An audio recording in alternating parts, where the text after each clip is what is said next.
Hola, ¿qué tal? Pues les envío un muy fuerte abrazo y un gran saludo a todas las personas que nos escuchan en Voces de la Frontera. Y hoy tenemos una sesión muy especial, muy esperada, porque vamos a tener a dos invitados. Voy a presentarlos primeramente al doctor Enrique José Varela Álvarez, doctor en Ciencia Política y de la Administración por la Universidad Complutense de Madrid, el Instituto Universitario de Investigación Ortega y Gasset. Él es profesor e investigador del área de ciencia política y de la administración y además es coordinador académico del Observatorio de Gobernanza G3 UPIGO. En la actualidad es decano comisario de la Facultad de Dirección y Gestión Pública de la Universidad de Vigo, donde imparte docencia en el grado en Dirección y Gestión Pública, modalidades presencial y virtual, y así también en el máster online en Dirección Pública y Liderazgo Institucional. También ejerce de profesor tutor en la UNED, eh, eh, en gestión pública, por supuesto, y es coordinador académico del equipo de investigación Observatorio de Gobernanza G3 e investigador del grupo de innovación docente, Docencia Aberta Open Teaching de UBIGO. En la actualidad también el doctor participa en diversos proyectos de investigación competitivos en España y en América Latina, en temas diversos como gobernanza de la salud, la gobernanza transfronteriza comparada o gobernanza metropolitana. Gracias por estar con nosotros, doctor. Un placer. Y también tenemos a otro invitado muy especial en Voces de la Frontera, que es el doctor Francisco Lara Valencia, doctor en Planeación Urbana y Ambiental por la Universidad de Michigan y profesor en Estudios Fronterizos en la Universidad Estatal de Arizona. El doctor Lara fue presidente de la Asociación de Estudios Fronterizos y actualmente es director del Transborder Policy Lab. Como especialista en el estudio de procesos sociales y espaciales en regiones de frontera, su trabajo de investigación se enfoca en los estudios urbanos, el desarrollo local, la gobernanza y la cooperación transfronterizas. Actualmente realiza estudios sobre el potencial de soluciones basadas en la naturaleza para el manejo de agua de lluvia en zonas urbanas y para elevar la resiliencia al cambio climático de las ciudades de frontera México-Estados Unidos. El doctor Francisco Lara en la actualidad participa en diversos proyectos sobre consumo de agua y percepción de la sequía entre la población latina del área metropolitana de Phoenix y sobre el papel de las universidades en la creación de ecosistemas de innovación transfronteriza. Bienvenido, Francisco Lara. Gracias. Y por supuesto nos acompaña nuestra amiga, colega y parte de este proyecto de Voces de la Frontera y coconductora, la doctora Hilda García. Ella es doctora investigadora en el Colegio de la Frontera Norte y coordinadora también de la sede del Colegio de la Frontera Norte en Nogales, Sonora. Hilda, ¿qué tal? ¿Cómo estás? Muchas gracias, Solita, por la presentación y muy contenta de estar en el programa y apoyarte en la conducción. Muchísimas gracias. Pues bueno, yo soy Dolores Aragón, me da mucho gusto saludarlos y el día de hoy vamos a tener en esta mesa de debate a estos investigadores que previamente acabamos de presentar y voy a empezar con una pregunta pues muy básica, ¿no? Ambos son miembros activos de la Red Internacional de Estudios Comparados de Fronteras, que es REC Fronteras. Doctor Lara, no sé si podría explicarnos cómo esta estructura de la red eh, funciona y cuál es el propósito de esta red. Claro que sí, con mucho gusto, Dolores. Mira, la Red de Estudios Comparados de Frontera fue establecida en el año 2014 en la ciudad de Turín. Es un consorcio de universidades y una red de colaboración entre investigadores de distintas partes del mundo interesados en los procesos fronterizos. La red la constituyen el Colegio de la Frontera Norte, la Universidad de Guadalajara, el Colegio de la Frontera Sur en México. En España, desde luego, está la Universidad de Vigo, la Universidad de Sevilla. También tenemos representación de la Universidad de Torino en Italia y la Universidad Estatal de Arizona. No quiero dejar de mencionar al Centro de Investigación en Alimentación y Desarrollo del CIAD en Hermosillo, que es, diríamos, una de las organizaciones más involucradas involucradas en temas de desarrollo regional fronterizo en esta parte del mundo.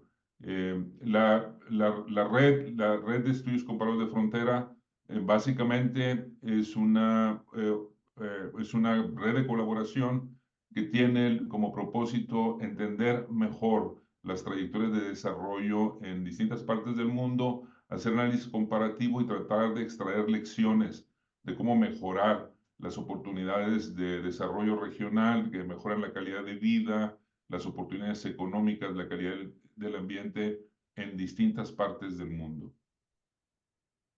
Muchas gracias, doctor Lara. Doctor Varela, ¿cuál es la participación que tienes dentro de la red y por qué es importante para la Universidad de Vigo? Surge como una invitación que realizó el Colegio de la Frontera Norte a través de la investigadora que inició uno de los primeros proyectos en los que participé en el año 2013, la profesora Rocío Barajas. A mí me permitió, desde luego, salir de mi espacio de confort, de mi espacio endogámico de la frontera, que es lo natural en lo que yo vivo e investigo, y me permitió, bueno, pues primero conoceros, ¿no? Como investigadores, y luego como una comunidad, que lo somos, una comunidad epistémica. Es decir, lo bonito, lo intenso de todo esto es que a pesar de las relaciones institucionales que existen entre todas las universidades que Francisco ha comentado, pues nos ha permitido pasar de un primer proyecto de CONACYT a un segundo proyecto que es en el que estamos ahora, ¿no? Y de fruto del cual pues tenemos publicado este último artículo en la revista Geopolíticas. Es decir, es un elemento natural, pero es un elemento personal y es un elemento académico que nos ha permitido mantenernos en contacto, ni más ni menos que desde hace pues ya 10 años o más de 10 años, ¿no? Gracias. En este sentido, bueno, entiendo, ¿no?, que ambos acaban de concluir un estudio comparativo del impacto del cierre de las fronteras provocado por la emergencia sanitaria del COVID-19. Yo creo que todas las personas que nos escuchan podemos relacionarnos con pues una serie de cambios, medidas, restricciones que se dieron paso a raíz del 2020. Y para empezar, obviamente, esta conversación, doctor Varela, ¿podría explicar cómo se expresó el cierre en la región fronteriza del norte de Portugal y Galicia específicamente? ¿Y cuáles fueron las consecuencias para las comunidades en la frontera al otro lado, ¿no? Porque acá estamos en Nogales, pero del otro lado del mundo. Sí, bueno, lo primero que hay que decir es que es un artículo trabajado a tres manos, ¿no? La profesora García está también ahí, hemos formado un trío, la verdad es que a mí me ha resultado magnífica la colaboración, pero es un trabajo a más manos, no el artículo, sino el proyecto, porque es verdad que yo he tenido la oportunidad de estar analizando la frontera de México-Estados Unidos con una estancia de investigación en el año 20, ¿no? Tanto con los colegas en la Universidad de Arizona y en Nogales como con los colegas del Colegio de la Frontera Norte en Tijuana.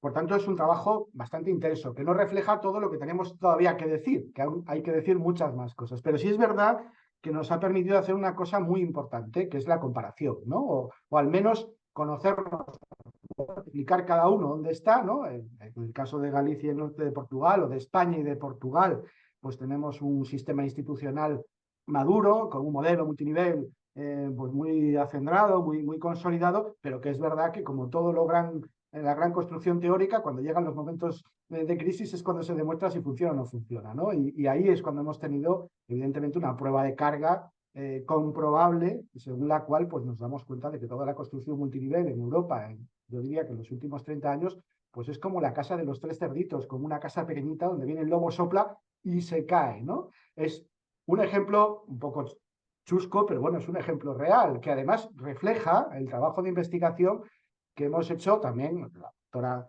Hilda García y el profesor Lara también, cuando han venido aquí y han podido comprobar, entrevistando a los actores locales, que es lo que hemos hecho, ¿no? Entrevistar a actores locales de uno y otro lado de la frontera, bueno, pues cuáles son sus percepciones y cuáles son sus, digamos, incluso frustraciones. De ahí la cuestión de la resiliencia, ¿no? Evidentemente, esto además lo hemos llevado a un nivel superior cuando hemos podido incluso comparar cosas tan asimétricas como son los dos Nogales, ¿no? Que nos ha llevado a hacer una construcción académica, bueno, pues muy potente, porque a veces nos podemos pensar que las construcciones teóricas pues son así, pero luego la realidad es otra. Y en el caso de Nogales, que contará el profesor Lara, pues a pesar de ser una frontera dura o más dura, Holanda con la gallega y la portuguesa, pues ha habido otros sistemas que les han permitido manejarse mejor desde el punto de vista de la cooperación y de la gobernanza transfronteriza de lo que ha ocurrido realmente en este espacio pequeñito del sur de Europa y que tiene una trayectoria milenaria, pero que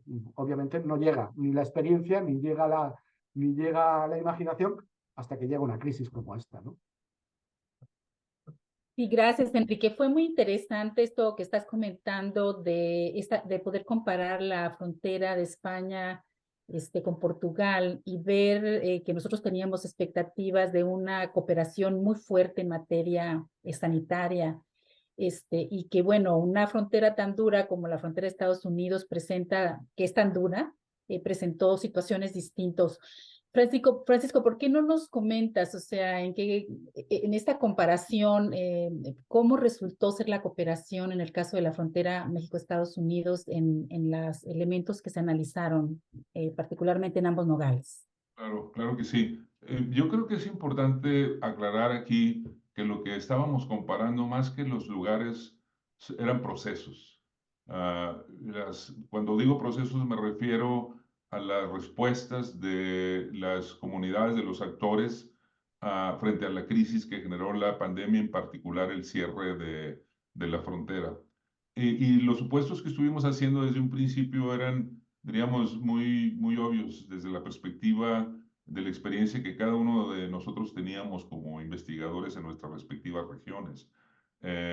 Como dice el doctor Varela, en España y en Portugal, en Europa en general, hay estructuras muy consolidadas, muy institucionalizadas que facilitan la cooperación a nivel fronterizo, mientras que en los Estados Unidos y México la situación es completamente diferente. Hay desde luego estructuras que promueven la cooperación, pero son estructuras no muy desarrolladas, que son frágiles, como lo hemos visto, y lo que esperábamos es que en Europa las formas de cooperación fueran, diríamos, formas que involucraran directamente la opinión, el sentimiento, las necesidades de las comunidades locales, y desafortunadamente, o para nuestra sorpresa, no fue así. En Nogales no esperábamos tanto eso, porque como decía yo hace un momento, estas estructuras no están muy establecidas. En una situación como la que generó el COVID, lo más natural en cierto sentido es que los gobiernos centrales, los gobiernos nacionales entren al juego y traten de tomar control de una crisis que fue definida desde el centro de cada país como una crisis que ponía en riesgo la seguridad sanitaria, la seguridad nacional, la estabilidad económica. Y en ese contexto, diríamos, se generaron dudas acerca de la capacidad, la habilidad de los actores locales para responder a la crisis. Entonces, tanto allá como acá, diríamos, ese fenómeno se observó, el fenómeno de la recentralización de la toma de decisiones, el desplazamiento de los actores locales en la gestión de la crisis, que produjo, desde luego, incomodidad, que produjo resistencia en cada uno de los lugares. En ese sentido, en la comparación de procesos, nos permitió observar que entre aquella frontera y esta frontera hay cosas en común. Las respuestas fueron en cierto sentido similares. Sin embargo, hay diferencias significativas. Por ejemplo, como tú sugerías, Hilda, en el caso de Nogales, aún a pesar de que tenemos estructuras bastante, diríamos, primarias en su grado de formalidad e institucionalización, sí hubo cooperación. Y la cooperación fue significativa. Por ejemplo, los programas binacionales de vacunación son un ejemplo claro de cómo en este contexto, no a través de la acción de los actores formales en gobierno, sino a través de la acción de organizaciones, digamos, más ligadas con la comunidad, más grassroots en cierto sentido, se articuló una respuesta que tuvo impactos muy significativos, benéficos en la región y que son un ejemplo de cooperación transfronteriza que seguimos analizando en nuestro caso. Muy interesante lo que menciona, profesor. Y bueno, a mí me surge también la duda que la contestó ya un poco, pero me gustaría la opinión del doctor Varela. A ver, son dos fronteras muy diferentes. Sabemos que el contexto europeo es particular y que el contexto ahora sí que americano, latinoamericano, también es muy particular. Desde su percepción, doctor Varela, ¿qué diferencias o similitudes encontró en este estudio? Como dije, he tenido la suerte de poder estar allá y tener a los colegas aquí, con lo cual hemos podido incluso compartir esta especie de gaps atlánticos que tenemos unos y otros para ver aquello que acaba de decir el profesor Lara, que es que hay muchas similitudes, ¿no? La primera es obviamente el poder de los estados. O sea, esa recentralización se produce porque los centros de cada uno de los estados, en el caso de España y de Portugal, hablamos de Madrid y de Lisboa, simbolizando un poco las capitales, siguen manteniendo el poder. A pesar de todos los esfuerzos de descentralización, de un proceso de europeización intenso, ¿no? Y de desconcentración y descentralización también político-administrativa, cuando toca cerrar las fronteras no se pone nadie de acuerdo, porque obviamente es el Estado quien decide cerrarlas y no consulta, ¿no?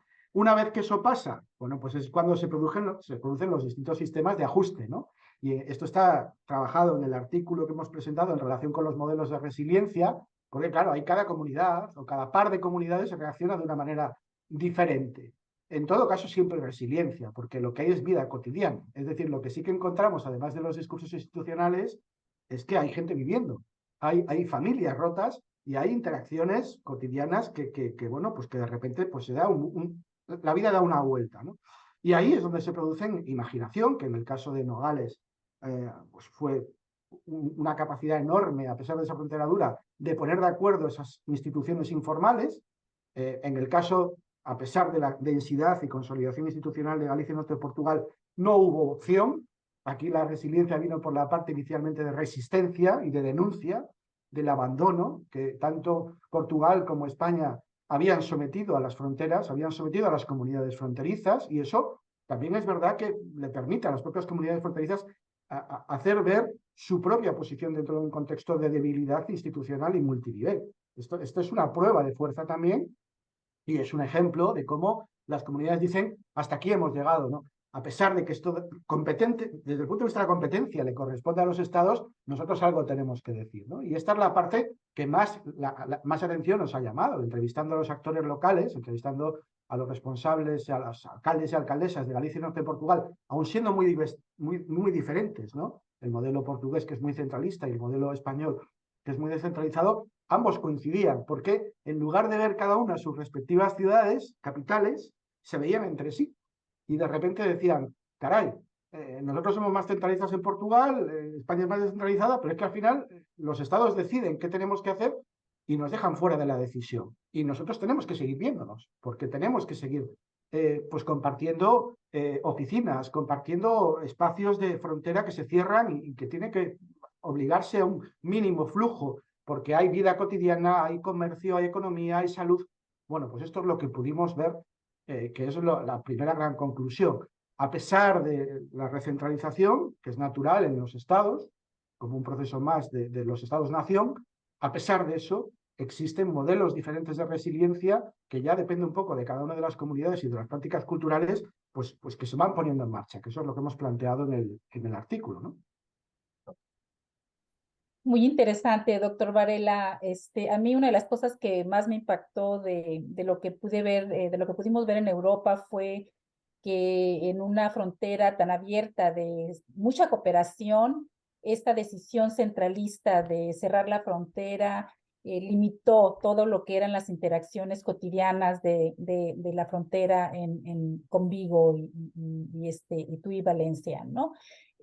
Pero en el caso de la frontera México-Estados Unidos, doctor Lara, ¿por qué no nos comentas de manera más concreta qué fue lo que pasó con el programa binacional? ¿Cómo estas instituciones que participaron, como la Universidad de Arizona, el Consulado Mexicano en Nogales, Sonora, la Secretaría de Salud o la Secretaría de Salud, bueno, municipal, también tuvieron un rol muy importante para la vacunación. ¿Quiénes fueron los primeros vacunados? ¿Cómo se dio el proceso? ¿Qué vacuna se usó? ¿Por qué no nos comenta un poco de eso concretamente?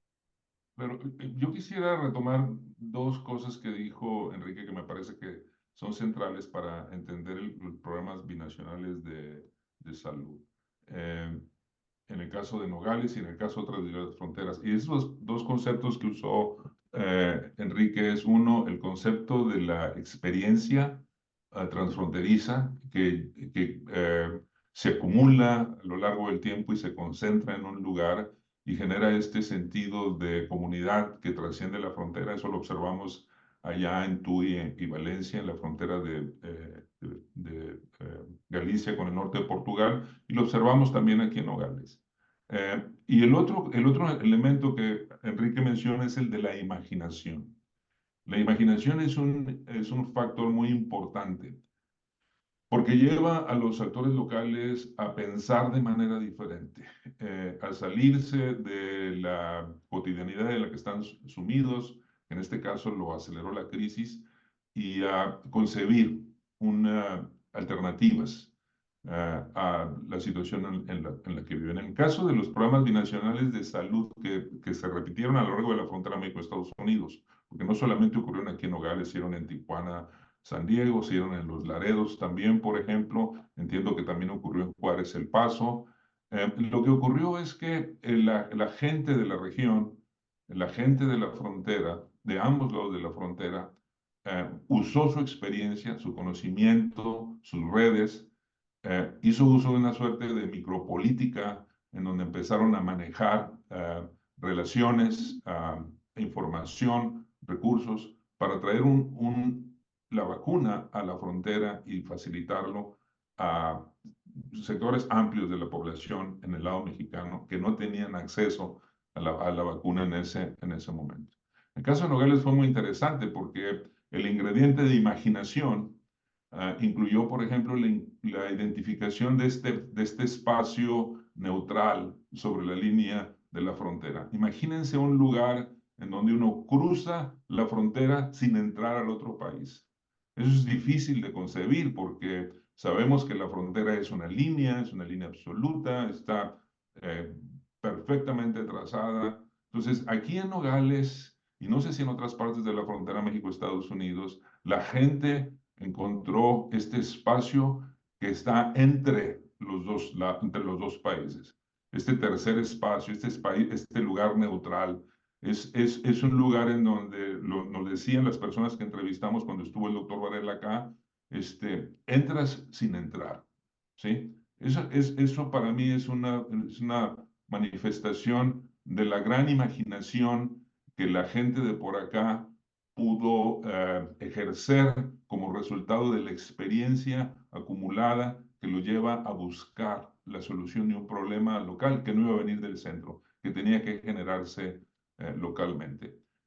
Aquí en Nogales lo que sabemos que pasó es que se movilizaron los académicos con los doctores, con los líderes de la región. El consulado de México en Nogales, Arizona, desempeñó un rol muy importante en todo este proceso para traer vacunas que no se iban a usar en Arizona a la frontera para que se aplicaran primero a trabajadores de la maquiladora, después a personas que trabajan en la industria de transporte y después a la población infantil y juvenil, se abrió a la población general. Miles de personas fueron vacunadas, desarrollando una logística que permitía traer a las personas a la frontera, cruzar sin cruzar, recibir la vacuna, la atención médica y luego regresar a su país. Involucró la colaboración de las autoridades federales de ambos países en un ejercicio que desde mi punto de vista desfronterizó esta frontera. Creó un espacio, como decía, único en el sentido de que permitía la convivencia y la solución de una necesidad urgente que tenía la comunidad de ambos lugares. Entonces, eso es lo que observamos aquí, seguimos tratando de entender y analizar, y pronto nuestra reunión próxima que va a tener la red en San Cristóbal de las casas en Chiapas en febrero. Vamos a presentar algunas ideas y algunos resultados del análisis de estos ejercicios de imaginación en la frontera. Muchísimas gracias por esta reflexión. Y bueno, ya para concluir un poco sobre este proceso comparativo entre dos fronteras tan particulares, tan diferentes, pero con tantas características similares por la naturaleza del fenómeno, ¿no? Me gustaría una última reflexión de cada uno para tratar de cerrar. Aprendizajes, qué notas de investigación se llevan y si les gustaría también un poco como, voy a sonar muy cursi, pero como estos consejos que podrían dar ustedes como investigadores, como investigadora, como expertos. O sea, la gente generalmente que nos ve, de pronto le quedan como muchas dudas. ¿Qué reflexiones le podrían dar al ciudadano, a la ciudadana, luego de esta experiencia? Me gustaría como ese aporte de ustedes como expertos y expertas. Solo breve, yo creo que en la lucha entre comunidades e instituciones, ¿no? Instituciones públicas y privadas, la comunidad cuando se une es superior a las instituciones. Es decir, lo informal incluso, aunque no pueda ganar ese espacio a lo institucional, como ocurrió en el caso de Galicia y Norte de Portugal, pues sí consiguió autoconvencerse de que tenían que mantener una posición beligerante y de denuncia, porque si no lo hacían ellos, si no lo hacían las comunidades locales, el centro no lo iba a hacer. Pues, por supuesto, como ha comentado el profesor Lara, nada que ver con la resiliencia que hubo en el caso de Nogales, ¿no? A partir de esas fórmulas imaginativas y de concertación de sistemas no fronterizos. Pero es que en el caso de Galicia y de Portugal, los propios actores locales se han dado cuenta de su poder, se han empoderado a sí mismos y están intentando además que esas instituciones que se van creando transfronterizas, como es el caso de las eurociudades, sean un paso más, sean un nivel más de apoyo para que las comunidades, y no al revés, puedan tener voz propia y puedan tener capacidades en futuras crisis. Claro. Yo agregaría muy rápidamente a lo que acertadamente dice Enrique, la importancia de democratizar los espacios de decisión en todas partes, pero particularmente en la frontera. Es decir, la experiencia de la frontera de Tuy y Valencia en Europa y la frontera de Nogales deja ver muy claramente que los ciudadanos tienen un papel que jugar en la gestión de estas crisis. Nosotros aprovechamos la COVID, la crisis generada por la COVID, como una ventana para ver quiénes y cómo se involucran en la gestión. Y lo que vimos en ambos casos es que si algo empujó a los gobiernos nacionales a actuar fue la acción de los ciudadanos organizados localmente. Y en el caso de Nogales lo que vimos es que lo que observamos es que si la pandemia fue, diríamos, menguada, sus impactos fueron contenidos, es otra vez por la acción local, la acción de los ciudadanos. Es muy importante entonces abrir esos espacios o ganar esos espacios a través de la acción ciudadana coordinada. Esa sería mi reflexión. Gracias. Doctora Hilda. No, pues muchas gracias, Lolita. Yo creo que fue una experiencia muy interesante escuchar a tanto al doctor Varela como al doctor Francisco Lara en sus reflexiones sobre lo que fue la experiencia de cooperación en en estas fronteras. Y pues yo creo que ha llegado el momento de cerrar el programa, ¿verdad? Así es. Pues muchísimas gracias por habernos acompañado en esta sesión. La verdad fue un lujo y un gusto saber que dos fronteras tan distintas pueden tener similitudes que tienen que ver con la organización social y con la participación de la ciudadanía activamente, pues en los procesos de cambio, en los procesos políticos. Así que les agradecemos mucho su tiempo por haber estado aquí y nos vemos en la próxima sesión. Esto fue Voces de la Frontera.